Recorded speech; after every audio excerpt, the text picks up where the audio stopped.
Daniel, você como pediatra no seu consultório, está acostumado a lidar com famílias na hora do desmame, que é o momento que a criança entra pela primeira vez em contato com os alimentos. Quais são os erros mais comuns que nós pais cometemos nessa hora? Olha, eu acho que, em primeiro lugar, a gente tem que entender que o momento do desmame ele vem com um contexto, né? Ele não é só o momento do desmame, é o momento em que estão acontecendo um monte de outras coisas importantes na vida da criança, que são difíceis de lidar, para ela e para a família. Então, o desmame, ele idealmente vai estar ocorrendo na faixa dos 6 meses, quando a criança deixa de ser amamentada, ela vai passar é um desmame parcial, ela vai continuar sendo amamentada ao seio, idealmente, mas ela vai começar a comer alimentos sólidos, porque o leite materno não sustenta mais a criança. Os dentes estão nascendo também já no momento? Mas olha só, os dentes estão nascendo, a mãe tem que trabalhar quase sempre. A perspectiva de vida, de mundo da criança está mudando. Ela está deitada, até então, aos 6 meses ela senta. Então isso já, outro ponto de vista. Todo o ponto de vista dela sobre o mundo muda. E, muito importantemente, existe de acordo com a psicanálise, nessa época está se fechando o ego, né? Então a criança passa a ser um sujeito individualizado e ela se vê separada do resto do mundo. Não? E aí começa a tal da angústia de separação, né? Que é o momento em que a criança começa a se dar conta que ela está sozinha, a precisar de mais apego, precisar de mais atenção, né? Começa a estranhar outras pessoas que não os pais ou os cuidadores mais próximos. É uma espécie de crise, o sono muda também, tem a coisa dos dentes. E exatamente nesse momento a criança está passando, né, de uma alimentação unicamente líquida, baseada na sucção, para uma alimentação sólida, que tem uma outra apresentação completamente diferente, uma variedade enorme de sabores, e principalmente onde ela vai parar de só engolir, sugar e engolir, vai passar a mastigar e deglutir, que são movimentos completamente diferentes. Então, é um momento, digamos, é a primeira crise vital que a gente diz, né? Crise de 6 meses de idade. E nesse momento, a alimentação, ela se torna, para pais e mães, especialmente para a mãe, né, que acabou de parir aquela criança, amamentar, assim, está dando a vida para ele através do seu corpo até então, a alimentação é a continuação disso. Então é um momento de muita ansiedade, ela tem que conseguir, ela tem que ter sucesso ali, ela vai provar que ela é boa mãe se o filho, a filha dela estiver comendo bem, né? Então começa a se armar um cenário de muitas tensões nesse momento. Muita expectativa. Expectativas enormes e, portanto, eu vou dar a primeira colherada para o meu filho, meu Deus, o que vai acontecer aqui? E o bebê é uma esponja de sentimentos, né? Ele saca tudo. A coisa mais comum do mundo é a mãe ansiosa com o bebê recém-nascido, tentando acalmar o bebê berrando, desesperado. Você pega o bebê, você põe no teu colo, como profissional, você está tranquilo, não está? A criança calma imediatamente. O bebê, ele absorve aquilo, né? Aquela ansiedade toda. E o bebê, no seu processo de individuação também, ele, não é que ele vai manipular isso, é claro que não tem nem capacidade para isso, mas ele vai jogar. Ele vai entrar nesse jogo, de alguma forma, né? Então, ele reflete, né? Ele absorve e rebate, exatamente, né? Ele rebate, ele vai participar daquela dinâmica que está se estabelecendo ali. As coisas mais incríveis podem acontecer, né? Existem diferenças genéticas na criança, como tem crianças louras e morenas, olho verde, olho azul, castanho, tímidas e extrovertidas. Você tem crianças que comem bem, que têm facilidade de comer, outras que não comem bem, que vão ter uma certa dificuldade. Nós vamos ter que lidar com isso. E aí é que surgem, nas crianças que têm uma dificuldade, é que surgem os grandes erros desse momento, né?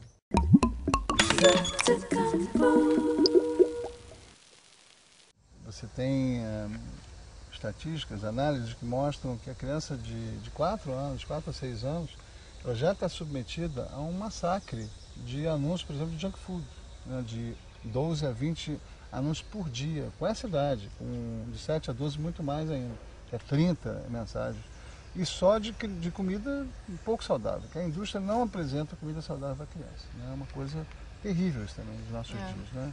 Que a indústria oferece para os nossos filhos, a indústria alimentícia, é sempre lixo, quase sempre, hein? Com raras exceções. A comida industrializada, por outro lado, ela é elaborada de tal maneira que a criança só queira aquela comida, que ela é elaborada cientificamente, em sabor, em consistência, em crocância, para viciar a criança. Sei. Então, uma criança de 4, 5 anos que já começa a ser exposta a nuggets, a macarrãozinho pronto e a coisas congeladas e biscoitos especialmente, né, coisas empacotadas e sucos de caixinhas ou de latinhas, não sei o quê, ela vai ser submetida a quantidades enormes de açúcar, sal, glutamato de sódio, que é um realçador de sabor que faz com que aquilo tenha muita graça e que todo o resto perca graça. A consistência, especialmente o crocante, né, o macio crocante, que a criança não mastiga, aquilo dissolve na boca, aquilo se despedaça na boca, fazendo aquele coisa de sucrilhos, da torradinha, né? E aí ela perde o interesse pela alimentação natural, ela começa a ter nojo da consistência da ervilha, da abóbora, que eu quero aquilo, eu não quero isso.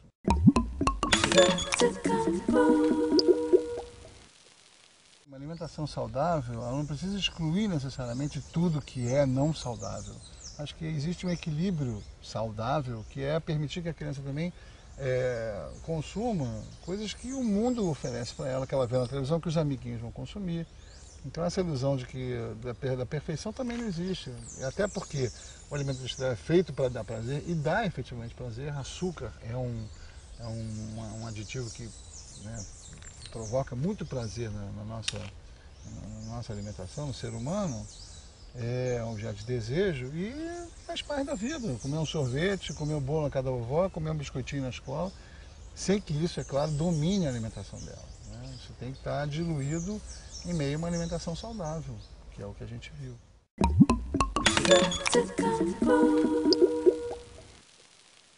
Em nome de que uma criança consiga comer bem, vale tudo?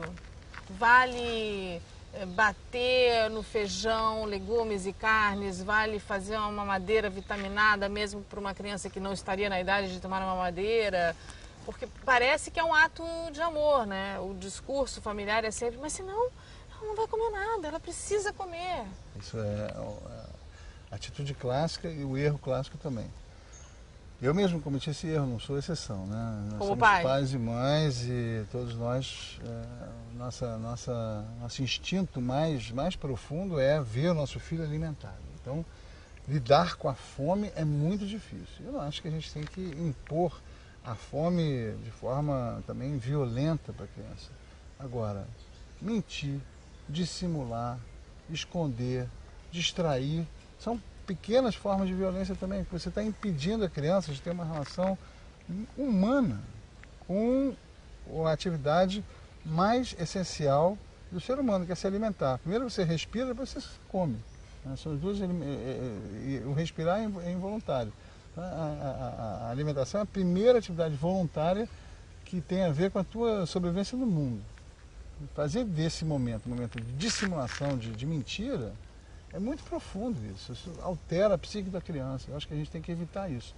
De novo, as crianças têm que lidar de forma também equilibrada, de forma a que gere uma certa tensão, mas não uma tensão excessiva, lidar com o desejo, lidar com a fome.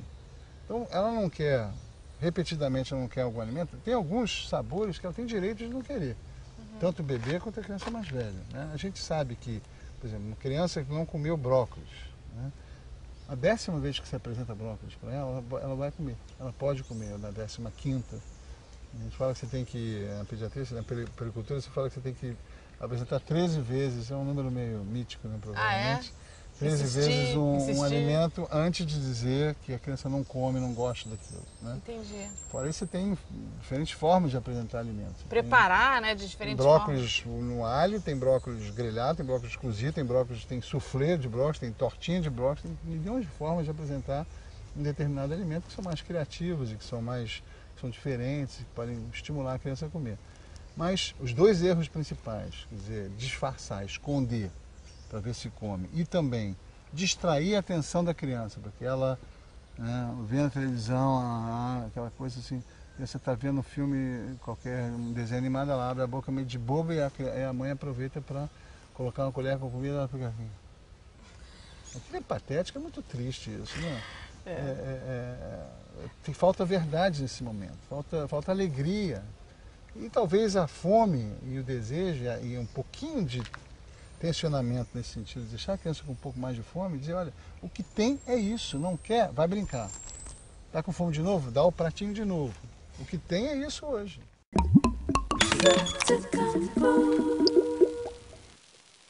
E a gente tem que entender, né? São pessoas que precisam de ajuda. Não é uma coisa simples, é uma frustração enorme.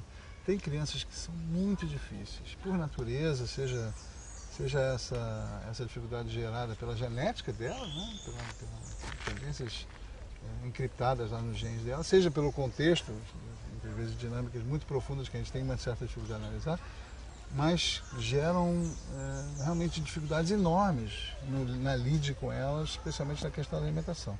Então tem que respeitar a dificuldade dos pais e a angústia dos pais, tentar ajudar. Um erro clássico do profissional que está do lado de fora é aquela postura de dar bronca, né? A autoridade, vocês estão fazendo tudo errado, não é assim, tem que ser assado. Peraí, né? O que está acontecendo aí? Vamos ouvir, vamos acolher, vamos tentar receber essa angústia para distensionar as coisas e tentar ajudar a que se instaure uma dinâmica mais confortável, menos tensa, mais feliz, né? A alimentação tem que ser um momento de felicidade e alegria, não tem que ser aquele momento de tensão que tantas vezes é.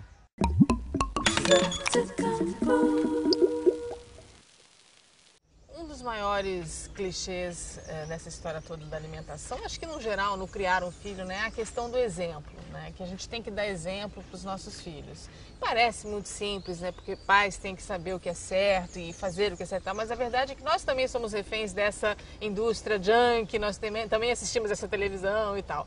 Então, como fazer isso, né? Você tem um filho e você tem que passar a comer bem, vamos dizer assim. Na verdade, você não come. É uma armadilha. Claro. E nem as coisas são tão lineares assim, né? A criança não necessariamente ela vai se espelhar em você como numa imagem idealizada, como um espelho absolutamente plano, né? Existem curvas, existem sutilezas, existem dinâmicas nesse espelhamento, nesse exemplo. Então, por exemplo, o exemplo de um irmão muitas vezes é mais eficaz que o exemplo de um pai, porque o irmão tem uma proximidade maior. É claro que, em última instância, um pai que só come porcaria não pode ambicionar ter um filho que coma muito saudável. Sim. Né? Ele não tem nenhum direito. Né? A criança vai, muitas vezes, realmente seguir o exemplo dele. Né? E a gente sabe, isso é um clichê, mas é absolutamente verdadeiro. Né? A melhor educação é o exemplo. Então não adianta a gente ficar falando, apresentando, dizendo, mostrando a lição de moral sobre alimentação saudável se a gente, quando come porcaria. Agora, nem sempre o exemplo é eficaz. Então é muito comum você ver famílias que comem muito bem, legumes, frutas e orgânicos, uma preocupação enorme, e uma criança que resiste, porque o exemplo não é a única coisa da dinâmica. Sim. Mas, em última instância, ele é necessário. Entendi. Essa criança que resiste na contramão da família inteira, o que ela quer dizer com isso? Ela quer se diferenciar, ela quer mostrar, eu sou um sujeito, eu tenho a minha individualidade, eu estou aqui para mostrar que eu estou no mundo, e uma das formas de mostrar que eu estou no mundo é ser diferente, né? Ser do contra. A birra, a criança difícil, a criança muitas vezes violenta, a criança que não para, são formas a criança que resiste ao comando, que diz não, né? Desde pequenininha, desde um ano e pouco já.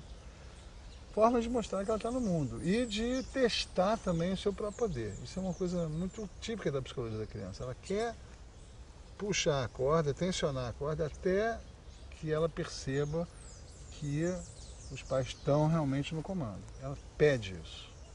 Né? Então, de novo, a gente tem que respeitar, ceder algumas vezes, mas em última instância, o que está na geladeira não pode ser o que a criança gosta. O que está na geladeira no armário tem que ser o que a criança precisa também. Sei. Né? E a gente é que tem que ditar o cardápio. E tentar fazer com que o que ela precise seja o que ela gosta. Exatamente, aí é o ideal. Né? E a gente consegue, acho que em última instância, se tiver alegria, se tiver verdade, se tiver respeito e se tiver limite, a gente consegue.